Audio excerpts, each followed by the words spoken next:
Hello, and welcome to Discovering True Health, your weekly deep dive into health and wellness. Thank you so much for joining us today. Before we get started with today's show, please hit the subscribe button below. It helps us out a lot, and you'll stay up to date on all our upcoming shows. You can also check out additional information on our website, Instagram, and Facebook. All those links are below. So conflicts and emotionally intense situations can often activate our sympathetic nervous system and trigger the fight, flight, or freeze response. They can also shut down our prefrontal cortex, inhibiting the brain from processing affect into emotion, which causes reactive and aggressive behavior. Now, the good news is that recent discoveries in brain science have revealed the underlying process of how we can regulate our emotions and calm down in seconds without losing our composure. And these same skills can also help calm volatile, difficult people in literally seconds. So today in Discovering True Health, we'll be learning how to de-escalate conflict and intense emotional situations, calming an angry person in 90 seconds or less. You'll walk away from this episode with tools and strategies to use when dealing with someone who's triggered or angry to bring them back to calm that you can use at work, with your children, in your personal relationships, or anywhere else you may encounter a conflict.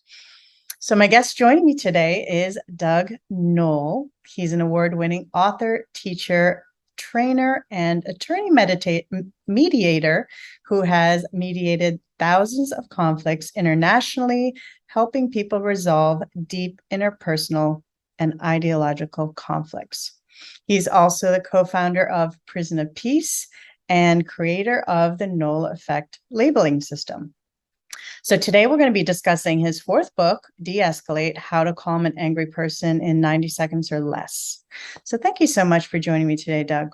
That was the most interesting introduction I think I've ever had on a podcast. Wow. You obviously know your stuff. I did a little research. I definitely did a little research. Yes. Yeah, good. Excellent. Well, thanks for having me. This ought to be a really interesting conversation. Absolutely. Now, what's so interesting about you is you left a very successful career as a trial lawyer to become a peacemaker. And now you're an award-winning lawyer mediator who's mediated thousands of conflicts. So I'd love to start with hearing more about your background and what was the catalyst to make this shift in your career? And also, what were some of the things you learned along the way about conflict resolution? That's a lot. A lot. Well, the Reader's Digest version is that I was born in Southern California into affluence, but I was born with a lot of disabilities, partially blind, partially deaf, 2 club feet, couldn't walk until I was 3 years old, 4 surgeries before I was 3. Lots of challenging problems. And in those days, people didn't know what to do with people like me, kids like me. They didn't have any of the kind of programs that we have now. I wasn't so disabled that I had to be put away somewhere, but I was not sufficiently normal that coaches and teachers and even my parents could figure out what to do with me. And as a result, I didn't get a lot of emotional support and had to work through all of these disabilities myself without a lot of assistance and coaching and support. And that caused me to emotionally shut down and become very arrogant, because the one thing I was born with was a good mind. So I went through school, primary school, high school, and all that, and was accepted to Dartmouth College, an Ivy League school, where I attended college. And then after Dartmouth, came back. And in those days, if you didn't go to med school, you went to law school. So I went to law school and did well in law school, ended up moving to Central California, where I worked for a judge as a law clerk for a year, and then went into private practice as a new associate. And I tried my first jury trial 6 weeks after joining the firm. And my second jury trial was a month after that, defending a $36 million securities fraud case in the Southern District of California, which was the federal court in San Diego. And that's how my career started. And I did that for the next 22 years. Along the way, and this is where the story gets interesting, along the way, I picked up the martial arts. And by the time I was at my 40th birthday, I was awarded my second degree black belt in a Northern Chinese animal style. Our motto was, "We break bones, not boards." extremely vicious. And my teacher basically fired me after that. He said, I'm not teaching you anymore until you learn Tai Chi. You're too arrogant. You're an asshole as a lawyer. He kind of just, and it was all true. I mean, I was a nice guy, but I was very intense and very arrogant. So he said, go learn Tai Chi. Well, I started studying Tai Chi as a martial art. And Tai Chi has two very interesting paradoxes that changed my life. The first is the softer you are, the stronger you are. Hmm. And the second is the more vulnerable you are, the more powerful you are. Soft to be strong, vulnerable to be powerful. This did not compute for a long time, but it finally did compute. I finally got it and I understood it. So right around that time, I was trying a case and I was cross-examining somebody, and the thought came to me, what the heck am I doing in here? And so after that trial, I had a vacation planned with friends, and we went up and did a river whitewater trip. And I was in my raft by myself all week long, thinking about how many people that I'd really served as a trial lawyer, and could only count 5 people in 20 plus years that I'd really helped, and said, I'm not going to do this anymore. And I didn't know what I was going to do. And of course, the universe provides. I came back to town, drove out of the mountains from my home to my office, and heard the one and only public service announcement for a new master's degree in peacemaking and conflict studies offered at Fresno Pacific University. And ultimately, I enrolled, and for a couple of years, I was a full-time master's degree student, a 3/4 time law professor, and a full-time trial lawyer. And that was a pretty intense period of my life. My partners and I could not reach agreement on my new career trajectory as a problem solver and peacemaker. And so I gave them 1 week's notice in October of 2000 and walked out, leaving $10 million on the table, and started my own peacemaking practice on November 1st. And that's how it all started. Wow, that's incredible. And I love these principles you learn from Tai Chi. Those are powerful. Such an inspiring story. It inspires me because it, makes you realize you can shift around at any point in your life. And right. So even no matter how successful you are at one point, you can still change. And right. And fulfilling. And I was able to overcome most of my disabilities. And so today I'm 72 years old and full functioning, totally healthy. And, I don't look 72. I don't act 72. I think my biological age with last DNA test was down around 60. So, and it's dropping every year because I take care of myself. Absolutely. It's all about self-care. And I'm sure these conflict management skills, not having these conflicts in your life and the stress, the fight or flight reactions, not being in that state, which causes inflammation and all these other things, that ages you. Yeah, you keep those cortisol levels from shooting out of control. So absolutely. Secret.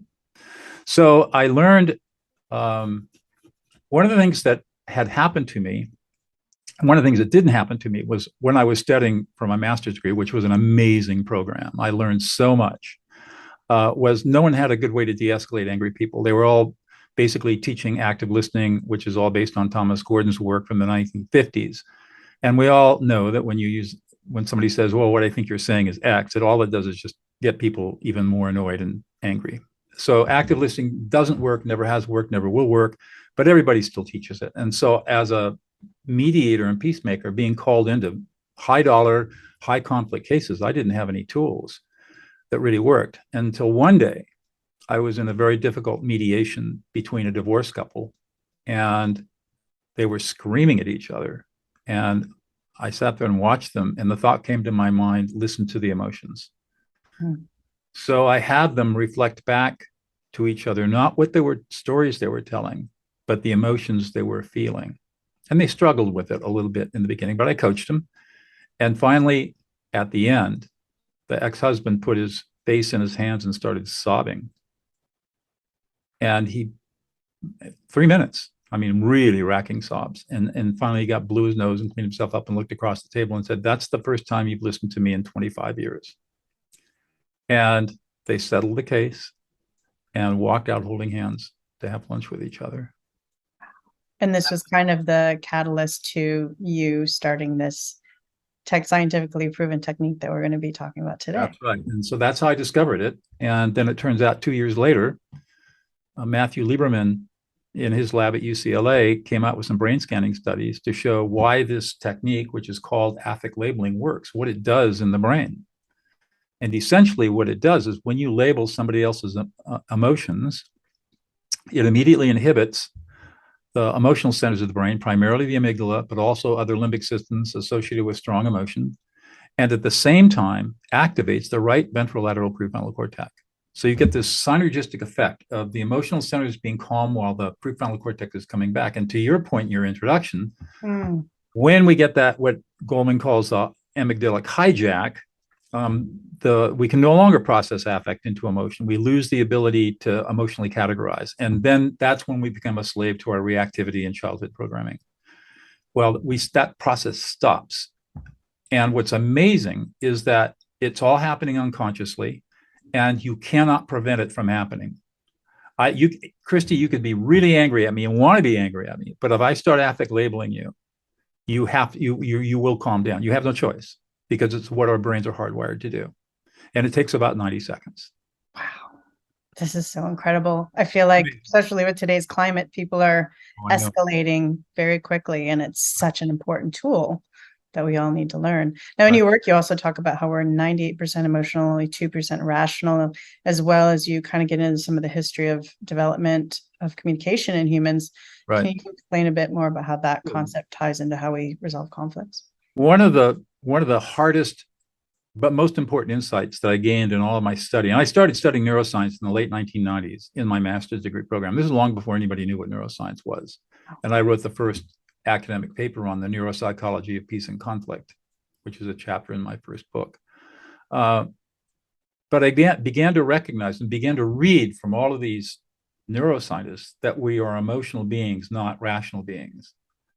And that was really hard for me to understand, because I'm trained as a lawyer, which is all about rationality and critical thinking and analytical ability, analytical reasoning. But time after time after time, there are all these studies where the researchers were showing, no, we're not rational beings at all, never have been. We just aren't. And the whole myth of rationality has been perpetrated on us for 4,000 years. It turns out that we're 98% emotional and only have small moments of rationality. And most people don't experience any rationality during the day at all. They're all on autopilot, and everything's on programming, and all decisions are emotional. And I got to thinking about it, and I said, that's right. How can you be rational if you're not emotional first? Because what happens when you have a problem where you have to apply analytical reasoning, for example? How would you even know to apply analytical reasoning to a problem unless you had an emotional response to an environmental cue that told you that you had a problem? So you can't even be rational without being emotional first. And all decision-making comes down in the brain. It comes down to balancing. Is this going to make me feel better or worse? Is it more unpleasant or less unpleasant? It comes down to basic affective calculations in the brain. That's all emotional. So even the most rational decisions are all based on emotional responses in the brain. And what's even worse, because now I teach graduate classes at Pepperdine University in Malibu, California, and my course is decision-making under stress and conflict. And one of the things that I teach my students is there's no such thing as rationality. There is no clear definition of what rationality is. And you can look at any academic discipline, and they all will have different definitions of rationality, but none of them have a good definition. The economic definition, which is utility maximization, is a false. It's just not true. There is no empirical science to prove that hypothesis of rationality exists. And in fact, people like Kahneman and Tversky and the people that follow them in behavioral economics now show that we, as Dan Reddy said, we're predictably irrational. So why is this important for what we're talking about? Well, if we use the words, oh, she's irrational, or emotions are bad, or emotions make you weak, or emotions, you can get exploited with emotions, or I'm a stoic, I'm a rock, I don't feel anything. When you take that attitude and you believe that we are rational beings, then whenever you see emotional behavior, it looks chaotic to you. You can make no sense of it because you're looking at it through the frame of rationality. On the other hand, when you gain the insight that we're 98% emotional and only 2% rational, all of a sudden the chaos goes away and it's completely predictable behavior. And so every time you see an angry, upset person, you know exactly what they're going through their brain.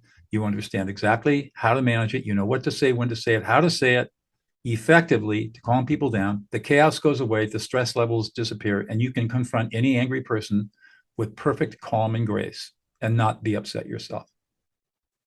Incredible. That's the That's power. that's such an incredible point. And because we have these tools, we have our mind, we have our, mental capacity, our brain, and we have our emotions and we have our instincts. But what you're saying is our emotional tool is the foundation of it all. That's right. And here's the problem. 98% of all, no, I think it was Virginia Satir, a family therapist in the 1970s and 80s, said that 94% of all families are emotionally dysfunctional and produce emotionally dysfunctional adults. We are not trained in our families how to be emotionally competent because our parents don't know how. They only model what they learned from their parents. And this iterates generation to generation to generation. And so one would think that growing up, we would learn how to be emotionally competent. But in fact, many people stopped feeling emotionally safe in their families at around 6 years old. Wow. And so how do they hide that? They hide it by repressing, denial, avoidance, conflict avoidance, over-reliance on the myth of rationality. And they start this in childhood and they carry it through into their adult lives. And we put up these big facades around us, so we're really looking like very, put together competent people, but inside it's a mess. Right. An emotional mess. And so now we start getting into intimate relationship or business relationship where trust is involved. And we have no tools for dealing with the emotionality that is inevitable in every human relationship. And that's why things are as chaotic as they are. Right. And this just keeps getting passed from generation to generation. Generation to generation. Fascinating. We need to get this into our school curriculums at a very young age. It works really well in schools. I've trained teachers how to do this, and it's amazing how well it works. So important. Now, you also use this technique on inmates to bring down aggression, which is so fascinating. Can you share with us what your project, Prison of Peace, is, how it started, what were some of the outcomes and things you learned from that project, which is still ongoing? Right, still expanding. My dear friend and colleague, Laurel Coffer, received a letter in 2009 from a woman serving a life sentence without possibility of parole in the largest, most violent women's prison in the world, asking if Laurel could come in and teach the lifers in the prison, the women lifers, to be mediators so they could stop the prison violence. And she called me up immediately from her mailbox and read the letter to me and said, "What do you think?" Partly because I live about an hour from the prison, and partly because she knows I'm a really skilled trainer like she is, and partly because I'm a secondary black belt. So I'm not going to be intimidated going into a prison.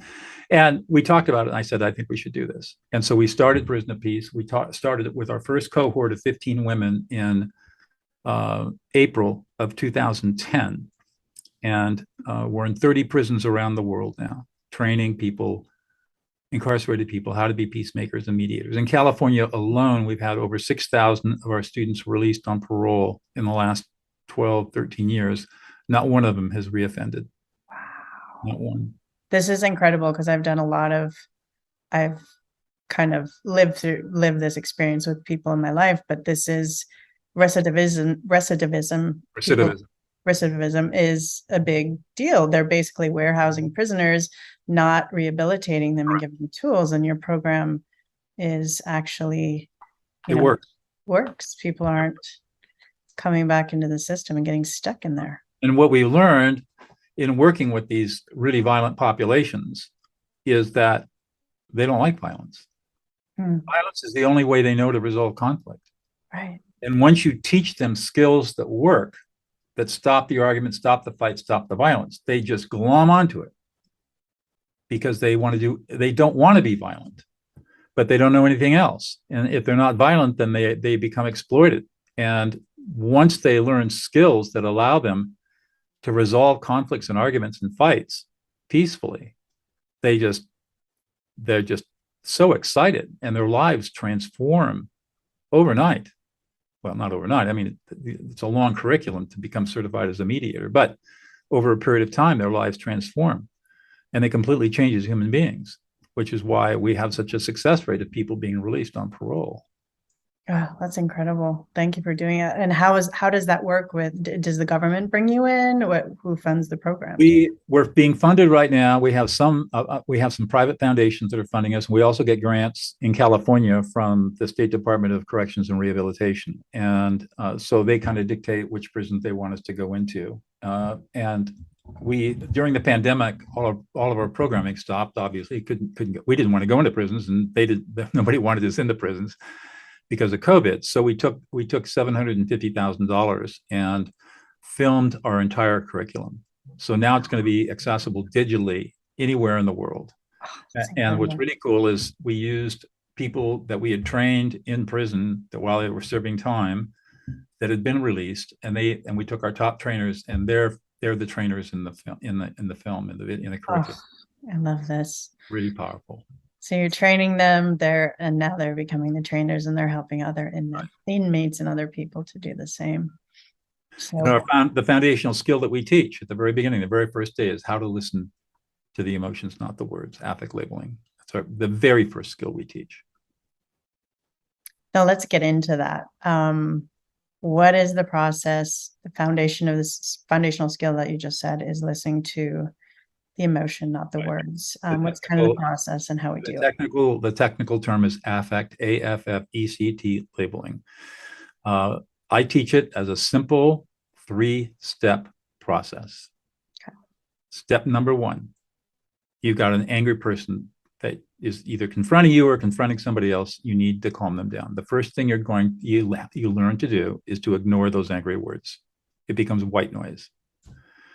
And when you ignore the words, a couple of things happen. One, you're not going to get triggered yourself because you're really not listening to the words. Right. And 2, you free up bandwidth in your brain to be able to do steps 2 and 3. So the hard part about learning to ignore the words is we've been conditioned from the time we were little children that words are important and that we have to listen to words. And learning how to purposefully ignore the words takes a little bit of practice. Now, you're not ignoring the person. You're just ignoring what that person is saying. So that's the first step. The second step is to read the emotional data that this emotional angry person is presenting. And what I teach is that emotions are data. It's information, just like numbers on a spreadsheet. And it turns out that our brains are hardwired because of evolutionary biology to read other people's emotions quickly, effortlessly, and accurately.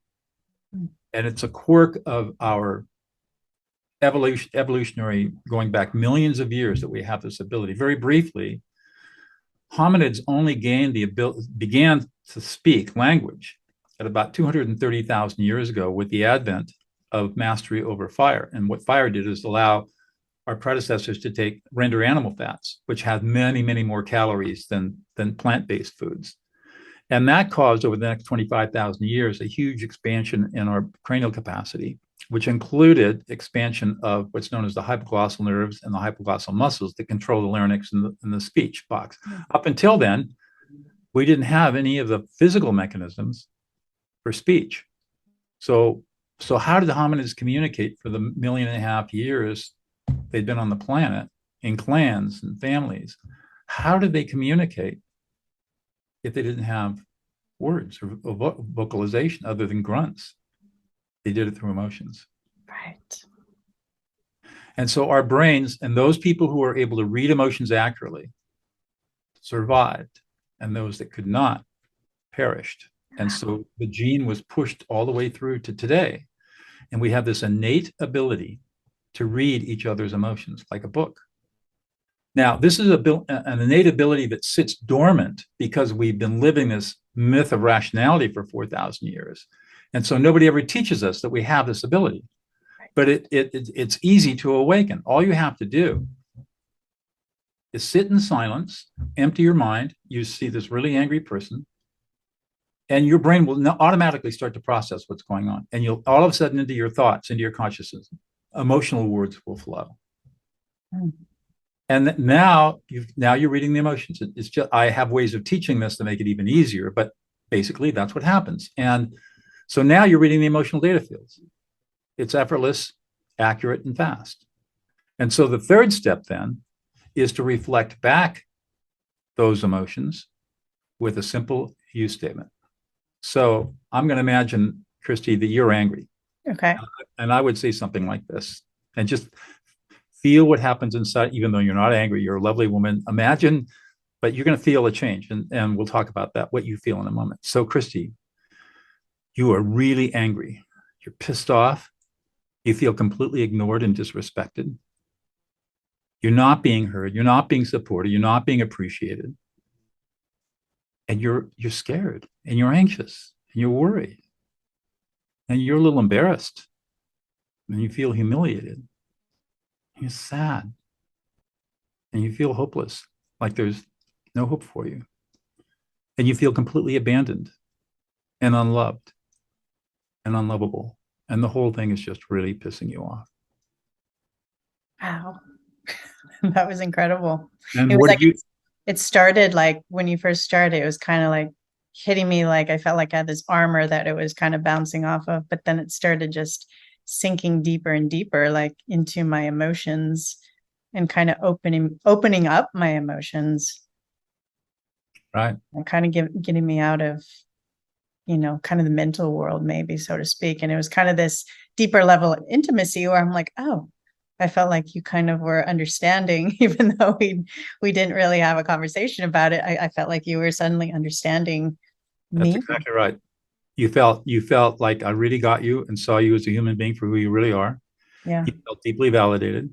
You felt emotionally safe. And you use a very important word. You felt like this was a moment of intimacy. And that's exactly correct. And that's what every single human brain experiences when this happens. Wow. That's powerful. Now, you also talk about there's 6 layers of emotions, Right. some of the So words you use if, associated. if we go back to step 2 and read the emotional data fields, one of the reasons why people have a hard time reading emotions is because emotions are unstructured data. Okay. What that means is that our brains do not deal well with unstructured data. We like to have things in order, lists and bullet points. We can manage lists and bullet points and organization when data is organized. And so one of the things that we learn to do in school is how to take information and organize it so that we can do something with it. Well, the same thing is true with emotions. But if I just said, read the emotions, and I didn't give you a structure for doing that, you could do it, but it would be effortful in the beginning. So what I've devised is a way of structuring data, and the way I did it, with the way I labeled you, is how you do it. And there are six layers to emotions. The top layer is anger, so that could be anger, it could be frustration, rage, hatred, all the different anger emotions, annoyance, maybe mild irritation.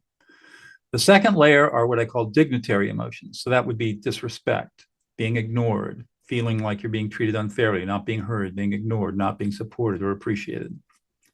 The third layer are the fear emotions: fear, anxiety, being scared, being frightened, being terrified. The fourth layer, shame, humiliation, guilt, and embarrassment. Fifth layer, sadness, the sadness emotion: sadness, grief, depression, hopeless, despair, words like that. And the last level, which is where it all originates, is a feeling of being completely abandoned, being unloved, and feeling unlovable and So not worthy of love. this is like the funnel of kind of starting from what we think we're feeling to what's That's right. actually going on at the very root cause. That's right. That's right. And so what I teach people to do is you start with the emotion that's presenting. So if it's anger, then you start at the top layer and you go with anger. And then you just keep dropping down through the layers until they start to calm down. And if I get to layer number 3 and you get angry again, then I jump back up to anger. If you say something like, I'm not angry, right? Like that, of course they're angry. I said, oh, so you just feel unappreciated. Yeah. And you feel like nobody's listening to you. Yeah. And it really frustrates you. Yeah. And you're really anxious about it. Yeah. And it really pisses you off. Yeah. Sometimes they're so upset they don't even know what they're feeling. And you're helping them, their brain process that information as you reflect it back to them. So if they immediately say, no, I don't feel that, that's nothing wrong with that. They just don't, you see it, but they don't. And so you just keep working through the layers and then cycle back to it. Eventually they'll get it. And they'll say, yeah, I'm really angry. And you just keep working at it. You do it for 90 seconds or until you get the 4 relaxation responses, which is a nodding of the head, some sort of affirmative response like yeah or exactly, usually with some emphasis, dropping of the shoulders, and a sigh of relief. These are all unconscious relaxation responses. Yes, I feel heard. And then you're done. And that's when you can move on, if you have to move on to problem solving. No, what if you make a mistake in this process and kind of label incorrectly, like you said, if you say you're angry and they're like, no, I'm not angry, or they don't realize they're angry. It doesn't matter. You can't make a mistake. For example, I say, so Christy, you were really angry. And you say, no, I'm not angry.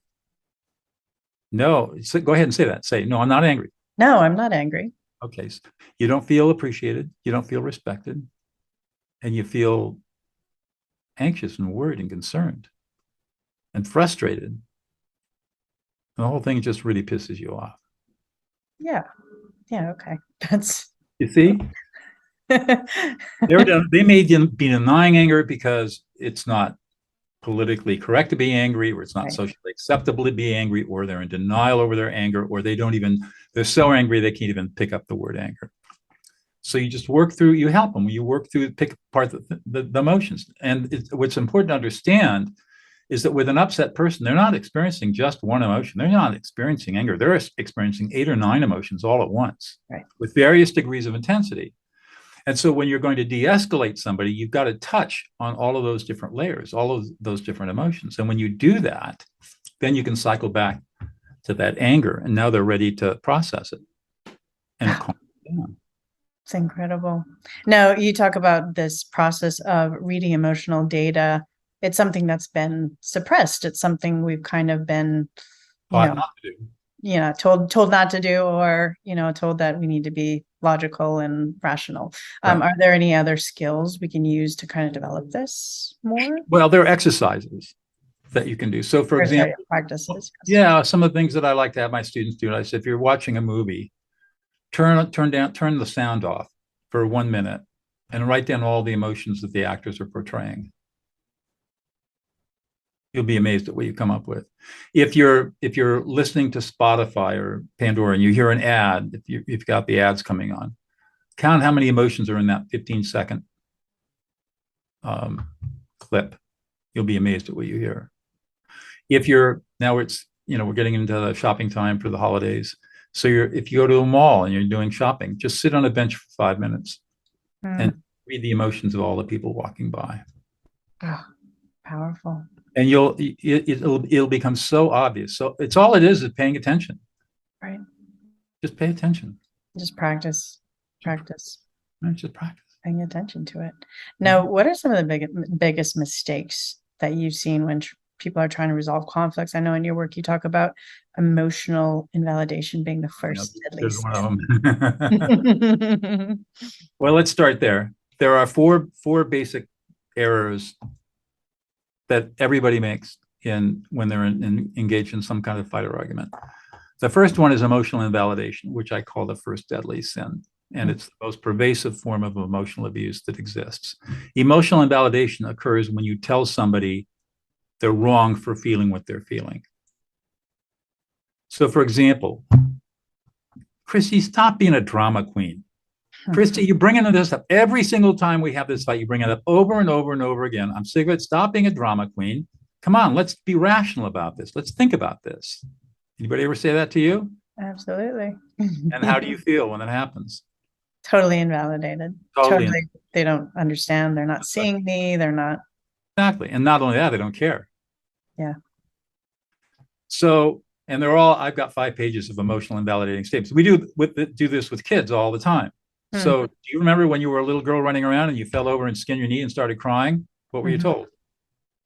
They'll be okay. You'll be okay.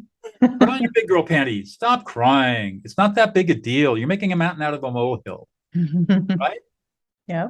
There are hundreds of statements that we make like this, where we're diminishing or minimizing the emotional experience of the upset person.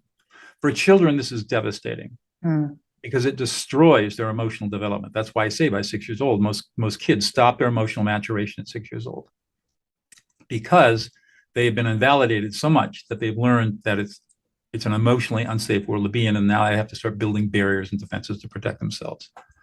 And that leads to drug addiction and, I mean, all kinds of problems down the road.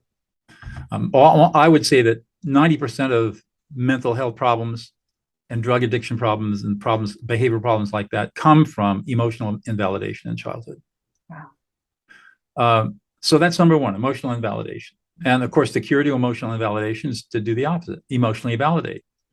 Oh, Christy, you hurt, you're scared, you're frightened, you're surprised, you're a little embarrassed, you hurt.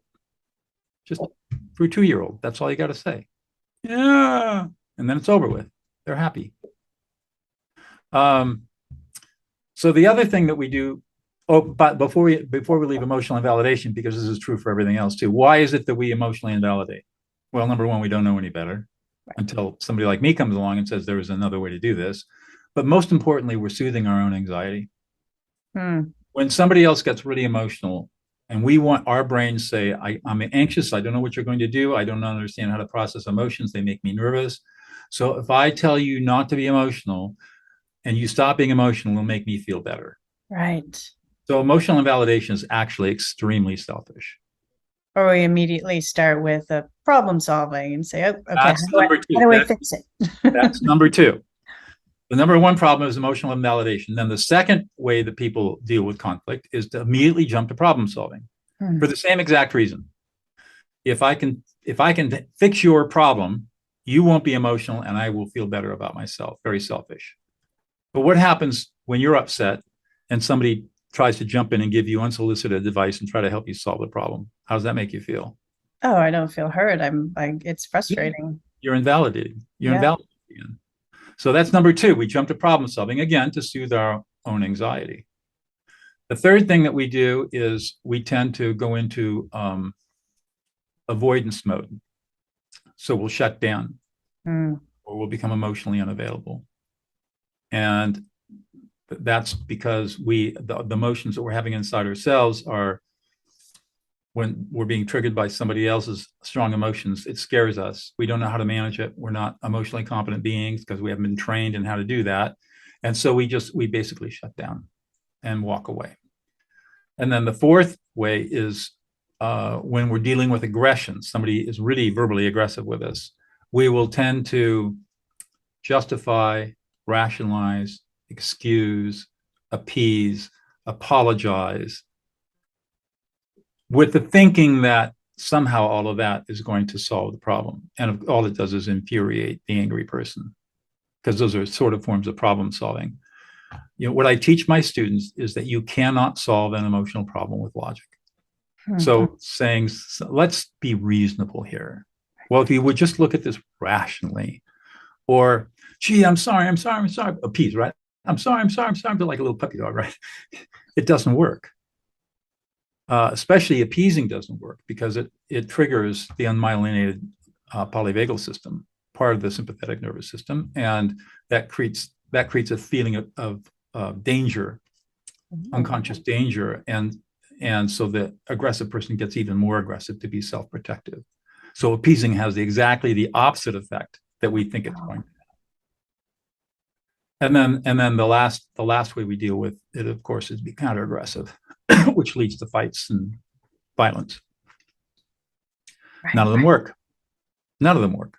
Oh. All of them create more problems than they solve. All of them always create more problems. They don't solve anything. The only thing that works is affect labeling. Reflect the emotions.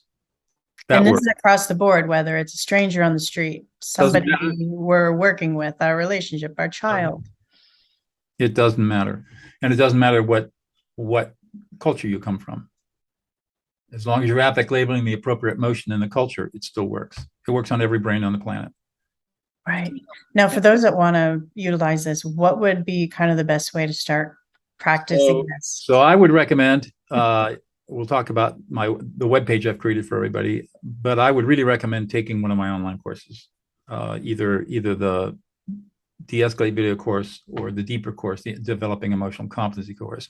Take the courses, because that, in a short time frame like we've had, it's very difficult to teach all the nuances of this. But practicing, what I always teach people when they're starting to practice is you want to practice this for at least 2 or 3 weeks in a socially safe environment where the risk of failure is low and where the risk of embarrassment is zero. Because if you make a mistake, you don't want to look like a fool. You don't want to feel like a big hole is going to open up in the earth and suck you in and cover you up and you'll never be heard from again. Right. So and this second thing to think about is I'm not going to take what Doug Knoll says as truth. I'm going to experiment. I'm going to test his ideas. So you got to put on the experimenter lab coat. And my favorite laboratory is Starbucks. This is how I tell people to practice. You go into Starbucks or any coffee cafe or restaurant. It really doesn't matter. You can even do it at the grocery store. But Starbucks is great because typically the people that work at Starbucks are generally happy people. They're hired for their temperament, especially at 6 a.m. And you walk up and you hand your credit card and place your order, and you look at the barista and you say, "Hey, man, you're really happy today. You look really excited to be here." And then you zip your lips, put on your lab coat, and then how do they react? What do they do? And you will see the same reaction every single time you do this. And if you do this over a period of, say, you do this 3 or 4 times a week over a period of 2 or 3 weeks, you will begin to see the patterns that happen when you start to talk to people this way. You start listening. And that will give you tremendous confidence that, hey, Noel was right. This really does work. Then the next step is to do it with a friend. And you can do positive or negative or both. It doesn't have to always be negative. Hey, Christy, good to see you, man. You look really radiant today. You look really happy and joyous. You really look like life is treating you well. Right? Positive. Right. And then lab coat on, observe. And it's even good to journal a little bit. Today, I went to Starbucks and I said this to the barista, and the barista said this back to me, and this is what I experienced, and this is what I felt. Today, I talked to Christy, and my friend Christy, and I told her how radiant and beautiful and joyous she looked, and this is what happened. And so you take notes. And then as you gain more and more experience, now you can you can go a little bit further towards the deep end of the pool. Right. If you have small children in your life, either children or grandchildren, from about 3 to 8, they're perfect. They're perfect for this. If they're a little older than 8, then you need a little more skill level. You need to be a little more nuanced. But the little ones just eat this up. You can practice on your dog or your cat. They don't understand what you're saying, but they love the attention. And it gives you the chance to get the flow going. And then, so you're going to work with friends and family. And then finally, after a couple of months of practice, if you're not taking lessons, if you're just going off of what I'm talking about here in our conversation, now you can start thinking about bringing it into your intimate relationship. But you need to do it very, very carefully, because you notice something that very few people notice. And that is when the first time I affect label you, one of the first words that came out of your mouth when I asked you what the experience was, you said it felt very intimate. Yeah. And it is. And relationships are contracts around intimacy. And there are unwritten rules in every relationship about how intimate we're allowed to be with each other. Right. And if you add in affect labeling too rapidly and too intensely, you're going way below. You're breaking the rule of, I can't tolerate that much intimacy. And you're going to cause fear and fright, and people are going to withdraw. So you have to be very, very, very gentle and very graceful when you start this out. Usually labeling a positive emotion one at a time, being very nuanced and conversational about it, not making it a big deal, not talking about, I learned this really new skill. Can I try it out on you? No, you can't do that. And then slowly start adding in affect labeling at appropriate moments in those relationship moments. My wife and I are both teachers, trainers. She's a spiritual teacher. with a huge following, and we use these tools in our relationship. We never fight or argue about anything, ever, never. And we're not passive aggressive people at all. But we just don't have anything to fight about. If she gets upset, I affect label her. If I get upset, she affect labels me, and boom, over with. No big deal. Amazing. And do you have specific courses for using this in relationships, or is it the courses, kind of general courses, learning the tools? Yeah, it's just the two general courses. I would suggest, I mean, I have mixed feelings about this. It really depends on the couple. Right. If you have a pretty good relationship, pretty strong relationship, and you both have a growth mindset and you're open to learning, then you should do these courses together. Yeah. One or two of the courses together, and that way you can grow together and practice on each other. Love that. And that works really well. There are a lot of relationships, though, unfortunately, that aren't strong enough for that kind of rapid growth. And so in that kind of a relationship, you've got to be careful. And there are relationships where one person in the relationship wants to grow and develop this skill, and the other side doesn't want to grow at all. Right. And that creates issues. Now, your book De-Escalate as far as parents and children go. Is that the best book for kind of dealing with children as well? Well, I'm not going to say it's the best book for dealing with children, but I take through the arc of life. I cover small children, preteens, and teenagers, and adult children, separate chapters. Okay. And here are all the typical conversations that occur. Here's the way it usually goes. Here's the way you should do it. And I actually write out the conversation, the scripts of how it should go and what to expect. Because when you're talking to a teen, it takes a different mindset and different set of skills than when you're talking to a 5-year-old. I also encourage parents never to discipline a child until you've affect labeled them first. And the reason is you want the child misbehaves or crosses a boundary, you want to teach that child something, right? Children do not learn from punishment. All they know in punishment, especially if they're upset and emotional, is that they're unloved. That's all they learn. That's why they shut down by the time they're 6 years old. If, on the other hand, you take the time to de-escalate and the child calms down, it takes 90 seconds, far less time than sending them to their room, you de-escalate them. Now you can sit down and age appropriately have a discussion about what the consequences should be. Now you've got a teaching moment that will stick. And they will learn. I have had reports from parents saying that their two-year-old meltdowns gone in 4 months. Gone. Wow. There are studies that show parents that affect label their children starting at 2 or 3. By the time those kids are 12 years old, they're 2 grade levels ahead of their peers. They're emotionally resilient and have the emotional intelligence of a 21-year-old. This is what we need. It is. And that's why I jump on these conversations whenever I can to spread the word. I'm the only one out there teaching this stuff.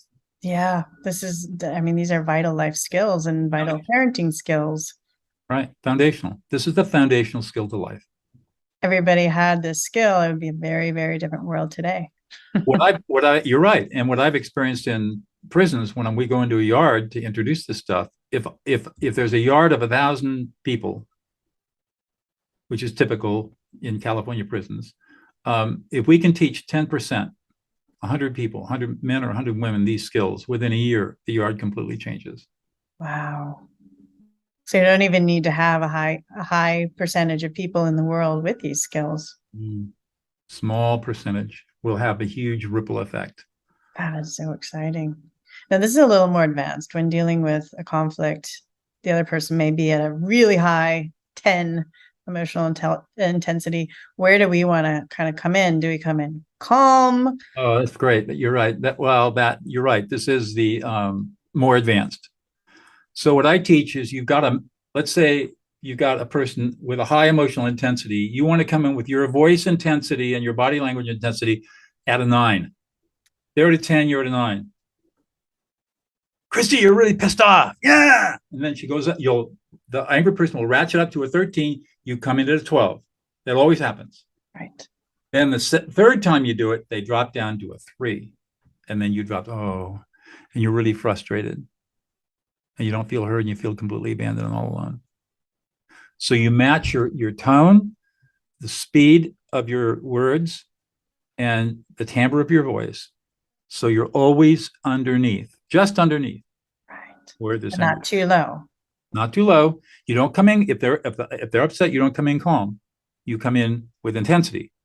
Wow. Match their intensity just underneath it, and then just follow them wherever they go. They're going to jump up. They'll always jump up. Happens every time. Expect that, and then third time around, they'll drop dramatically. It's incredible. That's a more advanced skill. And everybody, I mean, this is kind of cookie cutter. Everybody's kind of emotional world and brain functions in kind of the same way. Not in kind of the same way, in exactly the same way. That we human beings have a very small repertoire of emotional behaviors. Wow. It looks completely chaotic to the untrained eye because we're all wedded to this myth of rationality. But once we get away from that and start seeing ourselves as emotional beings and start taking this training and learning how to read emotions, then it becomes very clear. Oh, emotional. Christy's being emotional right now. I know how to deal with that. No problem. And instead of looking like chaos, what am I going to do? This crazy woman who's going berserko on me. Oh, okay. I'm going to help her. I'm going to calm her down. Right. And most of us have a different mindset about how we treat each other. Right. Yeah. It's this shift in understanding the actual physiological way that our brain functions and the way our emotions work. Right. And dealing with people accordingly. Right. So important. Now, most of us have heard the term emotional intelligence, but you'll also talk about the importance of emotional competence. Right. Well, what's the difference between the two, and why is this difference crucial? Well, emotional competence emotional intelligence was coined by Jack Mayer and John Solovey back in 1993. And they are, one is at the University of New Hampshire and the other one's at Yale. I think Solovey's now the president of Yale. They were looking at different kinds of social intelligences. And so they coined the word emotional intelligence to talk about a set of attributes or skills that were different than IQ, different than critical thinking skills, that had to do with interpersonal relationships. Goldman took that in 1994, I think, wrote his very famous book. He stole their work. He's a PhD, New York Times science writer. Basically took their work, expanded it, made all these claims about emotional intelligence. So now you read Inc. and Fast Company, and they're all talking about emotionally intelligent leaders. None of these guys know what they're talking about, because here's the thing: you can't learn emotional intelligence. Emotional intelligence is a measure of emotional competency. Just like I can't teach you IQ, right? It's the Stanford Binet IQ test. I can't teach you that. I can't teach you the test, but I can teach you critical thinking skills and quantitative analysis and, analytical reasoning and problem solving.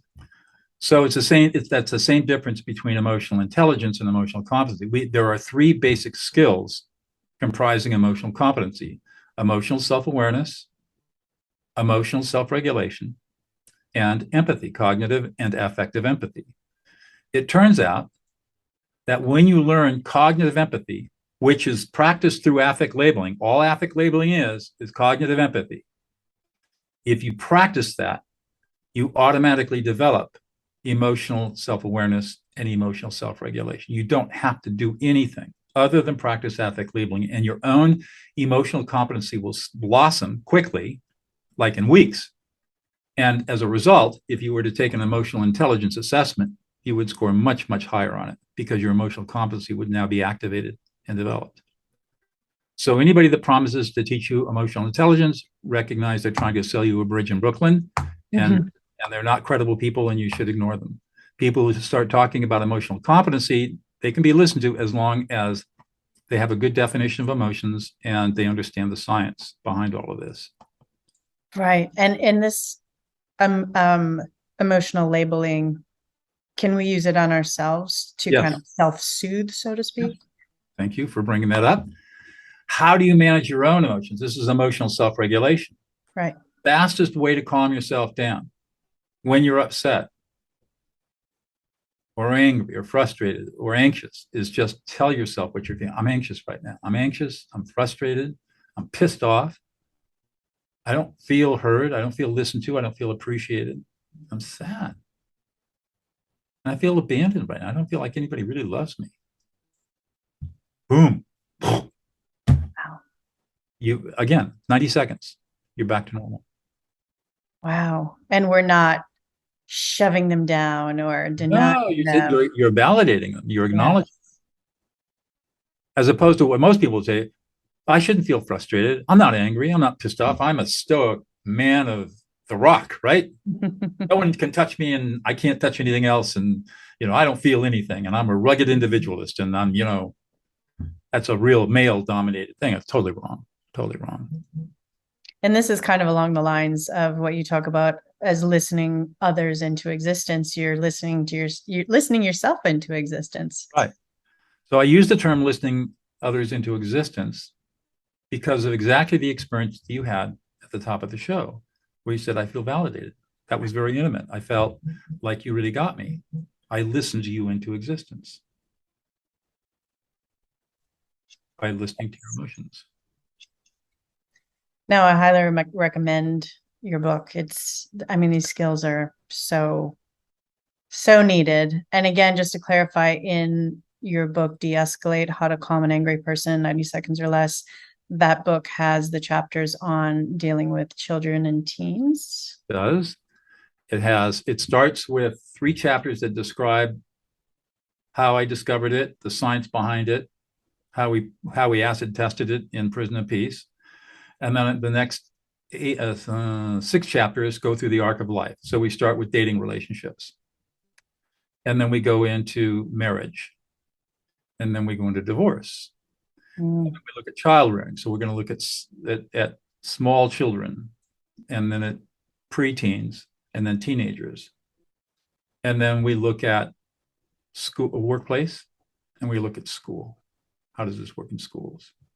So I just go through the whole arc of life. And what I do is take all the common conversations that everybody always has, the arguments and fights, and I just show how scripted out. This is what the conversations look like. So you can actually see this is what you say. When somebody says this, you say this.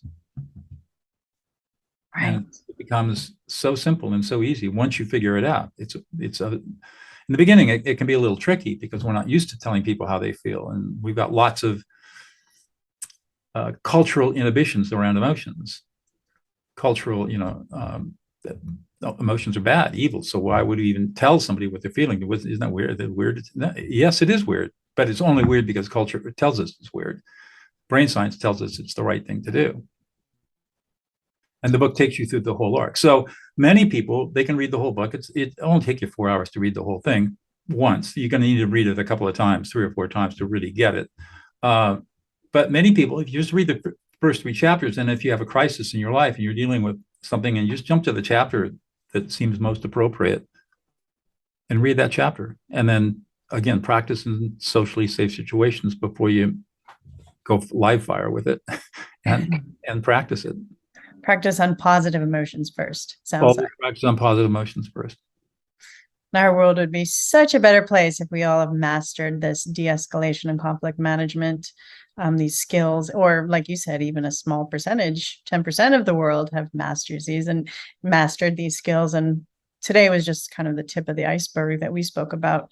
Can you also share a bit about the courses that you have available? I know you mentioned you have several, and you also have kind of a course that you teach the prison inmates to kind of. Yeah, so I teach. I've got these online courses that take what we teach our incarcerated students, and in some ways it's the same. In some ways it's a little deeper. So it's the same, but it's the same basic concept. So one course is the De-Escalate video course, which just focuses on how to de-escalate an angry person, which is good stuff. But that's an older course. Then after I wrote the book and I continue to learn, and I began to realize that, well, what's really happening here is as we practice these skills, we're developing our emotional competency. And this is really the way we should be thinking about this. We shouldn't think about these as de-escalation skills. We should be thinking of them as growth skills, right, that we all need. And so I've got a basic and advanced emotional competency course. And by the time you're done with those 2 courses and you've practiced, there is not you can walk into any situation, and I mean any situation, short of violence, see exactly what's going on, know exactly what to say, how to say it, when to say it, with grace and utter confidence, and be right every single time, and calm the situation down. Wow, we need these in every school in the world and every prison system in the world. It's the foundational skill of life. We need them everywhere. So, the more people that know about this and get interested, I also teach workshops. I teach virtual workshops, in-person workshops, and I do coaching for people who want. I've got a group coaching sessions where every the first and third Saturdays, people come into the group coaching session and join a group of like-minded people who are learning the skills, and I'm mentoring them every 2 weeks. And then I do individual coaching too for those who want to pay a lot of money but learn fast. I do that too. Beautiful. And for those that want to contact you and learn more about your book and your courses and your training, all your training, where can we do so? I have a link called, it's a bit.ly link. It's dougnoll.co/discovering true health, discovering-true-health. Go there. That will take you to the page that I made for everybody who's listening. This is the only people that are ever going to see that page are the people who are listening to this show right now. And that'll list out all the things we've been talking about. Plus, it'll give you access to my website. My regular website address is dougnoll, DOUGNOLL.com. And if you want to reach out to me, I'm a solo practitioner with no staff. I don't even have a VA. And that is doug@dougnoll.com. I answer all my own emails. I answer my own phone. There is no firewall around me. I love that. It's hard to find that these days. I will post a link to that below, where you can all check out, as well as to his books and his social media and his website. But thank you so much for joining us today and sharing this incredible system that we can all use to de-escalate and calm angry people, as well as de-escalate ourselves. There definitely seems to be a lot more conflict going on lately. So these are vital skills right now to learn and to help shift our entire world and make it a better place. So thank you for all the work you're doing, as well as in our prison systems, and empowering others with your books and courses. You're welcome. Before we wrap it up, Doug, do you have any final thoughts for those who want to develop? All I can say is that when you learn these skills, every time, first of all, you give a priceless gift. You listen another person into existence. It costs you nothing. It costs you nothing to give this priceless gift. And every time you do it, you throw another pebble into the pond of peace, and the ripples start to spread. And if enough people start doing this, the ripples turn into tsunamis, and we have a very different world to live in. Beautiful. Thank you so much. You're welcome. Remember, knowledge is power. The more you understand about your body, the better you're able to stay healthy and prevent disease. And a reminder, I'm not your doctor. Please don't take this as medical advice. If you have specific questions about your healthcare, feel free to reach out to your practitioner. And if you like this video, please like and share with others. This information could really help someone you may know. And if you haven't already, hit that subscribe button to be sure you don't miss out on our future shows. Now, this is the last show of the year, so I'm wishing you all a wonderful holiday and a very happy new year. I will see you all next year, January 11th, on the next episode of Discovering True Health.